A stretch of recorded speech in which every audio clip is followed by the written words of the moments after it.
బురదా నుండి బువ్వను తీస్తే కమ్మాగుందని తిన్నారు. బురదా బట్టల రైతును చూసి దూరం ఉందని అన్నారు. బురదా నుండి బువ్వను తీస్తే కమ్మాగుందని తిన్నారు. బురదా బట్టల రైతును చూసి దూరం ఉందని అన్నారు. చెమటా చుక్కల సత్తువతోని పుడమి పురుడు పోసుకున్నది. కంటి పాపల కావలిలోనే పంట రాసి నెలకొన్నది.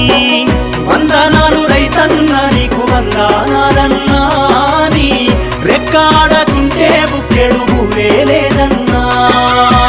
వందనాలు రైతన్న నీకు వందనాలన్నా,